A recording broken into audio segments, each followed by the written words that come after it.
Ano mo kayo, Oliver? Noon wala namang pagmamahal mo. Hindi na. Ngayon may pagmamahal ka na. Noon wala kang pagmamahal kay Oliver. Akala mo lang yon. Hindi Ngayon may pagmamahal ka na. Nasasaktan din Ako, ako. noon since noon wala yung magulo na ako nagmamahal sa kanya. Pero ngayon mahal na daw niya. Mamahal daw. Panay nga ang lasing mo noon. Lang sa akin yung matanggal yung kawayan na yan. Oo, sige. At after that, ako na po lahat. Sige, Daddy Frankie, iaanin namin yan. Medyo lang natanggalan kasi nga, medyo mahirap din eh. Pero yan, talagang tatapusin na lang. Eh magkano pang pera ibibigay ko para matapos na? Kuya JJ, Mag-aabotin pa ng kunda naman 5,000 baka matanggal. sa palagay nyo mga kababayan, mga kabarangay, kasi ayaw ko rin talaga magsayang ng pera. Kapag dating ni Kuya Oliver, ako lang din naman ang mag-asikaso. Ikaw, panay ka Gatorade. Hindi Gatorade. Talaga. Gusto ko talaga maging magkausap tayo ng maayos kasi gusto ko na masimulan bago pumatak ang ulan. Kaya lang please, sana mag-join force tayo na matapos yung kawayan. Opo, Daddy Frankie. Mas lang na sabi, basta yun ang focus namin para kay kapatid namin kay Oliver. Kasi baka mamaya puntahan na naman ako doon. Diba? Tatapusin namin yan para kay Oliver. Kaya kailangan matapos na, kaya lang medyo magastos din pala mga kababayan, mga kabarangay, no? Tapos anong gagawin yan sa kawayan? Ito yung mga natanggal, no? Oo, Daddy Frankie. Pambakod yan, pwede. Pag imbis na bumili ng tabla, Daddy Frankie, di yan na lang. Pang akyat, halimbawa, maglagay ng hollow block. Pag medyo mataas na, gagamitin, Daddy Frankie. Para sa Gawing tungtungan ba? hindi, Ano nanay ba, yan sing ano, wala nang second floor yung gagawin ko. Hindi, pag mga mataas na, halimbawa, naabot na sa ulo. Ganun. Pero yung gagawin kong bahay ni Kuya Oliver, baka iniisip mo hanggang second floor, hindi Daddy Frankie. Hindi. Eh sabi mo kasi gagamitin pag mataas na eh. Pag akyatan lang, kan baga, hindi ka na makakapagawa ng bahay pag wala kang tungtungan, di ba, Daddy Frankie? Sige po. Kaya, Pero paano ba talaga dapat mag-usap po kayo? Kaya lang, hindi ko alam kung tama yung sinasabi ni Kuya JJ, naka-Gatorade na eh. Ha? Apira mo na. Basta kay kapatid kong Oliver, lahat gagawin natin. Opo. Pagsikapan natin na tanggalin mga kawayan. Kaya na si Nanay Yansing, iba yata sinisikap niya eh. Oo, Daddy Frankie. Ano ba sinisikap ni Nanay Yansing? Pagsabihan mo nga yung kapatid mo. Mas mabilis siguro, Daddy Frankie, kung nandyan na yung motor. Ayan ka na naman! Yan na naman tayo. Yan ang sinasabi ng kapatid mo. Madaling araw pa lang magbukay na ako. Tulong Hindi ka kasali maghukay, may mga empleyado akong kasama. Tulong nga para mapabilis lalo. Ano masasabi mo kay Nanay Yansing? Kay kapatid natin Oliver muna, bagong yung motor. Kasi pinipilit niya yung motor eh. Bago yung motor, kawayan, tanggalin natin. At bahay. Opo, tama. Bahay muna ni Oliver para siya ay Kausapin mo nga sila, han? magkabahay muna. Ikaw makipag-usap. Nainitan ako dito kay Nanay Yansing eh. Oo naman, Daddy Frankie. Kanina pumunta akong bayan. Ang tagal-tagal kong naghihintay dyan sa kalsada. Wala akong Sabi mo sila, patnubayan, agba sasabihin, patnubayan mo si Nanay Yansing kasi bahay ang focus natin eh. Kaya nga, Nanay Ansing, wag mo na yun. Kasi, ay priority natin si Kuya Oliver. Kapatid natin si Oliver, iyan ang priority natin na Anong gagawin mo na? Sabihan mo nga, Kuya. Sabihin mo. Sige, ipapagawa ng bahay. Oo. Saan ka pa may bahay si Oliver? Kesa nandun sa sarili ng ito na kung papagawa ni Daddy Frankie ng bahay. Salamat na may sariling bahay na maganda din. Ansing. Sabi mo, di nasabihan ka. Sige, masaya na ako. Ikaw kasi Nanay Ansing, wag mo na yun kasi unahin. Ikaw nga, dyan, tanghaling tapat, umiinom na. Eh, Hindi na ako naka-Gatorade lang. hindi. Kung Gatorade, di ka malalasing ng ganyan. Wala yung Gatorade dito. Kapag dating ni Kuya Oliver, ako lang din naman ang mag-asikaso. Ikaw, panay ka Gatorade. Hindi Gatorade. Alagaan natin baka may bahay siya. Yun ang ano natin. Baka hanggang salita ka lang pag nandyan na eh. Hindi ako naman ang Ako na yung sasabak na mag-alaga. nag-aalaga noon hanggang ngayon. Kung nga panay nga inom mo noon, pag sumisigaw, nakainom ka, hindi mo na matidan ng pagkain, akong nag-aatid. Ay, wala. Tapos yung mga anak ko pa, inaasikaso ko pa. Ikaw nga, sarili mo lang inaasikaso mo. Eh, panay pa ang lasing-lasing mo dyan. Hindi naman sa ganun. Tulungan natin, may ganyan na tumutulong. Oo, malaking pasalamat kay Daddy Frankie yan. Pero dapat tayo talaga ang numero unong magpandyan, gumalaw. Ang mag-asikaso sa kanya pagdating niya dito. Huwag ka nang mag-Gatorade pag nandito na siya. At saka dapat Nanay Ansing, sana yung binigay kong pera sa kanya na lang. Iba pa rin kasi yung trabaho ni Kuya JJ kaysa ipasweldo mo sa mga bata, di ba? Di ba? 2,000 yung binigay ko. Oh, Daddy. 4 na tao yun, kung tag 500 per day. Kung 4 na araw yan, natanggal na yan. May trabaho kasi siya, Daddy Frankie. Eh, naka-oo siya doon. Alam namang Hindi ba sinabi sa'yo, Kuya JJ? Kung ako sana, Oo. ang nag-ano dyan, Tapos na. tapos na. hindi mo rin masasabi yan. Na ang tinik-tinik ka sabi mo, matagal din ka mo nga. Basta ako pa. Mm. Tanggalin ko yung lahat niyan. Basta ako. Sige, bukas tapusin nyo na. Kaya lang, ang problema, ubus na yung 2,000 eh. Yun lang. Mahirap din kasi, Daddy Frankie. Nakita ko talaga. Pero kaya, Nanay Ansing, kung yung 2,000 talaga, kumuha ka ng tao, pinakontrata mo, tapos na yan. Akala ko kasi, ang utusan mo, si Kuya JJ, tsaka yung asawa mo, siyempre, iba yung trabaho ng pamilya na magpupokus talaga, concentrate talaga. Pero pag sa ibang tao, tapos sinabi mo pa, mga bata yung kumuha, eh talagang tamang arawan lang. Daddy Frankie. Paano yan? Ubus na yung 2,000. Tapos ngayon, sabi mo, 3,000 na naman. Eh, baka yung pambili ng hollow blocks natin, mapunta sa kawayan pa lang. Yung pera ni Kuya Oliver, 185,000. 185,000, tama? 181. 181 lang. Kaya nga sinisave ko yung 181 para yung 181, ibibili ko lahat ng materialis yun, Kuya JJ. Tapos yung labor, ako na pong bahala. Labor, pagkain, ano man. Siyempre, pag natapos po yung bahay, kailangan pa natin bibili ng mga appliances, lamisa, upuan, sopa, kama. Ay, ang ganda siguro ng bahay niya, Daddy Frankie. Ayan ka na naman. I-imagine ko na parang ang ganda. Kaya ngayon na iniisip ko, kaya tulungan nyo lang ako. Yung ibibigay nyo lang sa akin yung matanggal yung kawayan na yan. Oh, sige. At after that, ako na po lahat. Oh, sige, Daddy Frankie, i-anin namin yan. Medyo lang natagalan kasi nga, medyo mahirap din eh. Pero yan, talagang tatapusin na namin. Eh magkano pang pera ibibigay ko para matapos na? Kuya JJ, Mag-aabotin pa ng 5,000 baka matanggal. sa palagay nyo mga kababayan, mga kabarangay, kasi ayaw ko rin talaga magsayang ng pera. Hindi, ganito na lang. Palagay ko si Foreman na lang papadala ko dito mga kababayan, no?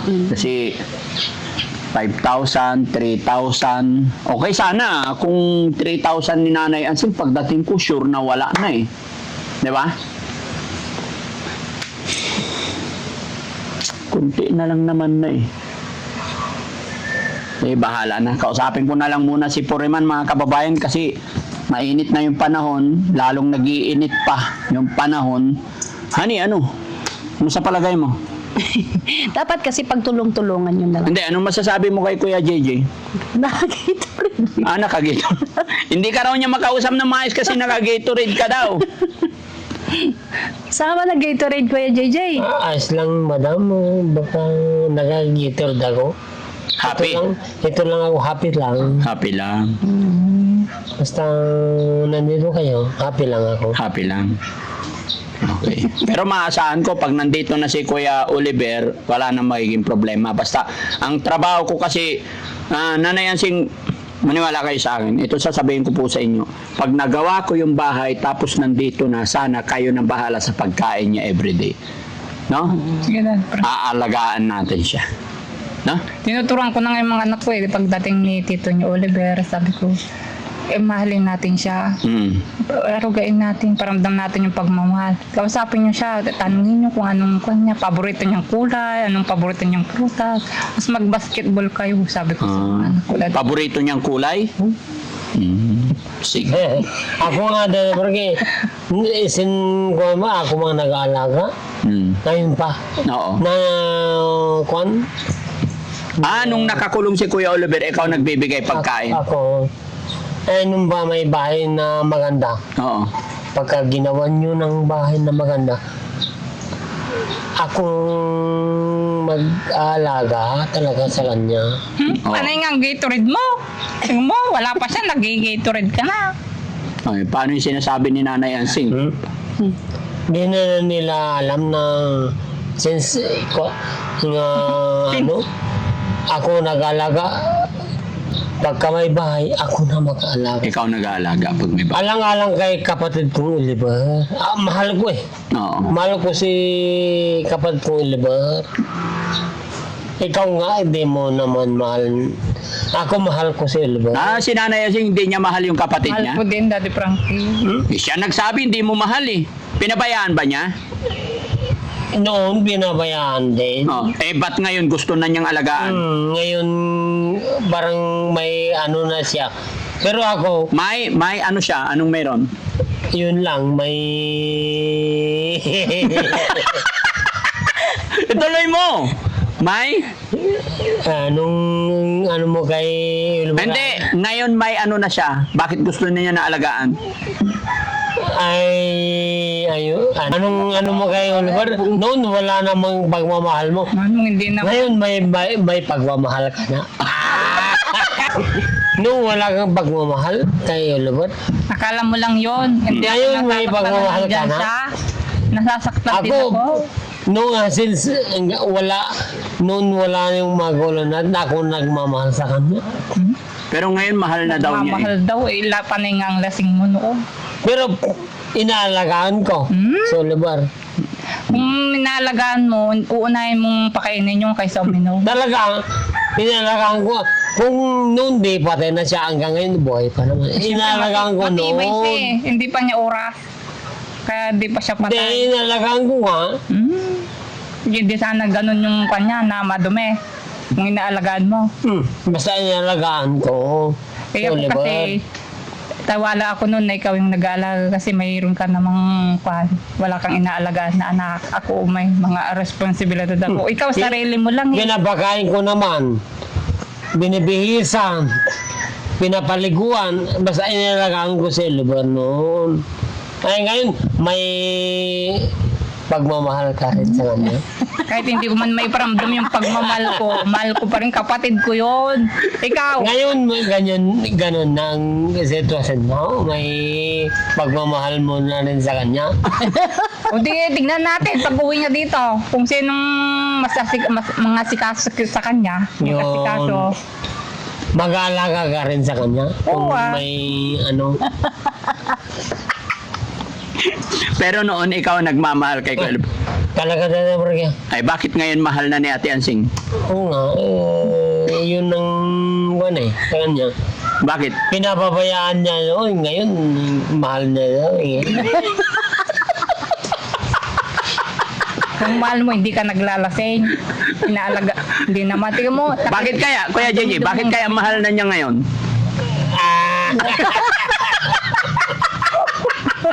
Mahal mo si Oliver ngayon. Oo.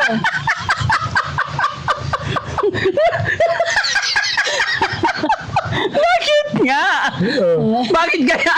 Oo nga. Noon ako... Tanungin mo bakit? Bakit mo mahal naman si Oliver ngayon? Ako nga nag-aalaga sa kanya noon. Oh. Kung inaalagaan mo siya, hindi ganun kadumi yung damit niya noon kung inaalagaan mo talaga. Kaso, At least inalagaan ko. kasi noon, hindi ko siya masyadong naasikaso kasi may mga anak. Iyon lang. Ikaw sarili mo lang yung inaasikaso mo. Ako, 3 yung anak ko, maliliit pa. Ikaw, sarili mo lang yung inaasikaso mo Anong sarili? Kaya may si JJ, si Oliver nga, inaalagaan ko. At sarili ko lang ba? Kahit siya, inaalagaan ko rin siya. Si Luha ako dito. Oliver. Panay nga ang inom mo ng alak mo. Tapos panay pa yung sigaw niya na pagkain. Panay pa. Alas inalagaan ko siya. How many years ako naman ng nag-aalaga? English yun Sige, kausapin mo yung kapatid mo para pag nandito na si Kuya JJ, maayos na yung pagmamahal ninyo. Kasi mahal na rin daw niya ngayon Bakit ngayon nag-interest ka kay... Hindi, babawi ako ngayon kung noon di ko man siya naalagaan na si kaso ngayon babawi. Ano, bakit ngayon Nag-interest ka mo kay Oliver? Na mahal mo mo tayo? Siyempre kapatid ko yun. Hindi naman ako masamang kapatid. Ngayon mahal mo na rin si Oliver. Noon kasi kulang. Noon, hindi mo pinapansin? Noon, sabihin ko sa'yo. Kahit na... Nagtatrabaho ako noon, tapos kulang din ako sa may pagkain. Anong magagawa ko? Yung pagkain namin, sapat lang sa mga anak ko. Walang sobra. Ba't ngayon may interest ka na kay Oliver na mag-aalaga o kay mag-aruga? Ano? Kaya nga, ngayon babawi ako. Di patunayan kung may babawi ka. Oo, hindi pa patunayan naman huli kung may ang lahat. pagmamahal? Magmamahal mo. Hindi pa naman huli ang lahat. Pwede pa naman iparamdam kasi nandito na siya. Gumaling na. Napagamot na, maayos na siya. Noon, nandun siya sa kulungan. Ay, noon hindi ko siya Hindi napapansin. sa kulungan nyo. Bahay niya yun. Okay. Ganito na lang Kuya JJ, ha? Basta ayusin na lang natin. No? Okay, sige. Okay. Ha? Salamat sa inyo. Basta, wag po kayong mag-alala. Basta si Daddy Frankie, gagawan ko ng paraan. Salamat sa iyo, salamat kay Nanay Ansing kasi mamahalin na daw niya si Kuya Oliver. Basta ang goal ko ngayon is para mapaayos si Kuya Oliver. Salamat sa suporta. Pero bawasan mo na yung pag-Gatorade Yun lang. Pero goods din naman mga kababayan kasi pag naka-Gatorade, nasasabi niya yung mga gusto niyang sabihin, no? So aayusin na lang natin to Basta ako gagawa ako ng bahay dito, promise. Hindi po ako aalis dito or hindi ko kayo iiwanan lalong-lalo na kay Kuya Oliver hanggat hindi ko na kumpleto yung bahay niya. Yun yung maasahan nyo sa akin, ha? Kailan ka mag-Gatorade ulit? Sabihan mo naman, para i-jamming mo ko. Ay, anytime pagka pumunta kayo dito, Dada Frankie. Anong brand? Ako magdadala. Anong brand? Anong iniinom mo? Mucho, Dada Frankie. Masarap ba yung mocho? Oo, Dada Frankie. Sige, pagbalik ko Basta nandito kayo. May mocho. Bibilhan mo ako. Oo, Dada Frankie. Pero, anong sabi ni Nanay Ansing? Sabi mo kay Nanay Ansing kanina, mahal na niya ngayon si Kuya Oliver. Bakit? Yun ang sabi niya. Baka marinig nila tayo. Yun ang sabi niya. Mahal niya daw si Oliver. Bakit daw? Ay, mahal ko na rin si Oliver kanya. Sinabi niya, mahal ko na rin. Dada Frankie. Dati hindi niya mahal. Dada Frankie. Yun ang din na noon din niya pinapansin, din niya mahal. Ay, ngayon mahal na dalaw. Bakit kaya? Ay, nandiyan kayo Dada Frankie. Sige, huwag kayong mag-alala. Lahat kayo mamahalin ko, no? Ay, paano yan? Hindi, ganito na lang mga kababayan para matapos na yung kawayan na yan. Kausapin ko na lang si Foreman. Si Foreman na lang po papupuntahin ko dito. No? Nanay Ansing, bukas papuntahin ko si Foreman dito para ipapakita ko, ha? Kasi kung bata lang yung makukuha mo, mahirap talaga, no? No? So ayan mga kababayan, maraming salamat. Pansamantala kami po magpapaalam sa inyo. God bless po sa atin lahat at napakainit ng panahon. God bless po. Salamat and God bless.